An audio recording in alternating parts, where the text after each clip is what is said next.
Nuk rrëzohet Edi Rama me shëtitje, rrëzohet me protest masive. Këtu. Përpjekja e dështuar për të ardhur në pushtet, duke goditur punojësit e rendit, duke djegur institucionet e për më tepër duke përdorur të miturit për të hedhur molotova apo sende të forta mbi punojësit e policisë, që të mos ndiqen penalisht autorët e vërtet, është një akt i turpshëm dhe i dënueshëm. Keqpërdorimi i të miturve për të kryer akte dhune është vepër penale, por është gjithashtu një shkelje e rëndë morale.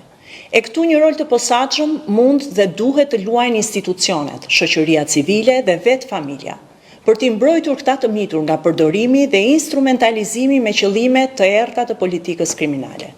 Është pikërisht kjo arsyeja përse protestat e Partisë Demokratike janë braktisur masivisht nga qytetarët, duke përfunduar tek një grusht militantësh apo element të paguar për të krijuar skenar imagjinar të një revolte popullore. Kjo është e papranueshme. E drejta për të protestuar nuk është e drejtë për të dhunuar, për të shkatruar, apo aq më pak për të tentuar gjymtimin apo vrasjen e efektivëve të policisë. Ndaj Ministria e Punëve të Brendshme dhe Policia e Shtetit nuk do të qëndrojnë duar kryq. Autorët e këtyre akteve barbare do të ndëshkohen maksimalisht sipas ligjit. U bëjthirje organeve të drejtësisë t'i trajtojnë me përgjegjësi maksimale dhe ligjore këto sulme barbare ndaj uniformës, pas të cilave qëndrojnë padyshim urdhëruesit e fshehur pas imunitetit në drejtimin e Sali Berishës, një dhunues përsëritës i sulmeve ndaj institucioneve dhe rendit kushtetues. Personat përgjegjës duhet të kuptojnë se nuk kanë asnjë mburojë politike mbi kokën e tyre. Kush tenton të vras policin, kush tenton të djeg institucionet, nuk merr as çmimi si terroristi më i mirë, as mirënjohjen e partisë tij, por shkon në burg dhe merr dëshkimin e parashikuar nga ligji. Sot, solidaritet maksimal për të gjithë punojësit e policisë të plagosur, si dhe për të gjithë kolegët e tyre që dhe një herë më shumë kryen me profesionalizëm detyrën, duke mos rënë pre e një strategjie të qartë terrori përmes provokimit të përsëritur të dhunës dhe gjatëderdhjes. Vetëpërmbajtja e forcave të rendit në kushtet më ekstreme është një garanci e jashtëzakonshme për të gjithë qytetarët e ndershëm, që pavarësisht bindjeve të tyre politike, janë të bashkuar në dëshirën për të mos parë dhunë, aq më pak ripërsëritjen e ngjarjeve të mbrapshta përpara syve të tyre.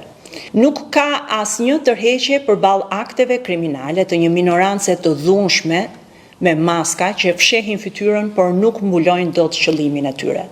Do t'jemi përherë në krah të punojësve me uniform, gazetarëve dhe njerëzve të medias në krye të detyrës, dhe të gjithë atyre që ushtrojnë të drejtën kushtetuese të tubimit në respekt të ligjit dhe bashkëjetesës në një shoqëri demokratike.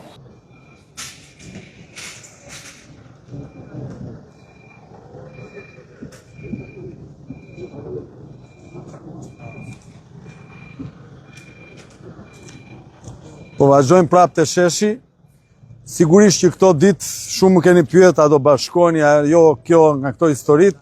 Në fakt ka vetëm një mënyrë bashkimi, është në shesh duke qëndruar 24 në 24 orë. Sot është dita e 65 e rezistencës, sepse Edi Rama dhe qeveria e tij hajdute na vjedh pa ndalim 24 orë në 24. Kështu që protesta duhet jetë pa ndalim. Nuk rrëzohet Edi Rama me shëtitje, rrëzohet me protest masive. Këtu.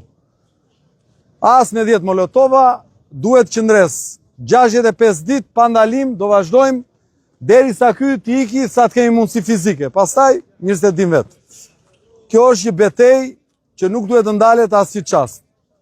Nuk mjafton të vim 2 orë, të ikim e me radhë. Sigurisht që kjo ka në themel simbolikën, se nuk pretendojmë që vetëm ne mund ta realizojmë, po nga ana tjetër duhet të kuptojmë që kjo ndodh vetëm me qëndres. Zoti Asimja dhe një grupim intelektualësh këto kohë kanë synuar që të bashkojnë forca ndryshme të opozitës dhe grupe ndryshme qytetarë dhe intelektual të ndryshëm. Ne kemi kërkuar gjithkohës që të qëndrohet në shesh 24 orë në 24 pa ndalim. Ky është kushti i panegociueshëm, sepse nëse e kemi seriozisht rrëzimin e kësaj qeverie, duhet të jemi këtu pa ndalim derisa ata të detyrohen të mos qeverisin dot më. Dhe gjithë ky popull opozitar duhet të jetë këtu, sigurisht që nuk mund të rinë gjithë këtu, por të vendosen ngulmimet e grupimeve të ndryshme qytetare. Partisë Demokratike, partive të tjera, grupeve të intelektualve, Zotit Asimja që ka iniciuar atë ide, ne nuk do ndalojmë, do të rrim këtu, sepse Edi Rama vjedh çdo minutë, vjedh çdo orë, dhe ju e keni parë çfarë ka ndodhur. Ka ndodhur që javën e kaluar ndryshuan kodin penal duke hequr dhe kodin e procedurës dhe ndryshime tjera, duke hequr të drejtën e bashkëpunëtorëve të drejtësisë për të përfituar ulje dënimi sa kohë ata duan që të bashkëpunojnë me drejtësinë. Kjo lehtësi që ka qenë për të siguruar organeve të drejtësisë, ky instrument juridik që e kishte në dorë prokuroria, tashmë nuk e ka më, sepse Edi Rama do që ata që po goditen nga drejtësia të mos e lëshojnë para drejtësisë nën ofertën për të bashkëpunuar dhe për të përfituar ulje të dënimit. Nga ana tjetër, Edi Rama ka lajmëruar që pasi nuk ja doli dot në gjykatë kushtetuese, do të vazhdoj me ndryshimin e ligjit për të mos lejuar pezuimin e drejtuesve të institucioneve qendrore, ministrave nga ana e gjykatës. Këto janë shenja të qarta që ai me 83 mandatet që ka plus 3 të partisë tjetër që është partisi motër me ta, është i gatshëm të bëjë çdo gjë për të mbrojtur Belinda Baukun, për të mbrojtur veten dhe për të vazhduar për ta vjedhur këtë republikë. Dhe më besoni, nëse nuk bëhen bashkë qytetarët dhe nëse nuk imponohet partia e dytë në vend, që është Partia Demokratike, që të distancohet me vepra kundër Edi Ramës, dhe veprat janë të distancohet nga kodi zgjedhor, të distancohet nga bashkëpunimi parlamentar dhe totalisht të vendosemi këtu pa rrugëkthimi deri në rrëzimin e Edi Ramës, detyrimin e tij për të mos negociuar në vazhdimsi dhe për të mos vazhduar këto çështje. Nuk e kanë me ne. Në rregull. Janë këta të policisë që janë shqetësuar shumë për të mos u pastruar këto historitë e tjera. Jemi këtu nga sheshi qendror përballë kryeministrisë, është dita e 65 e qendresës dhe këtu sot kemi pritur që të qëndronte dhe Partia Demokratike për të krijuar një vatër të madhe të përballjes me Edi Ramën.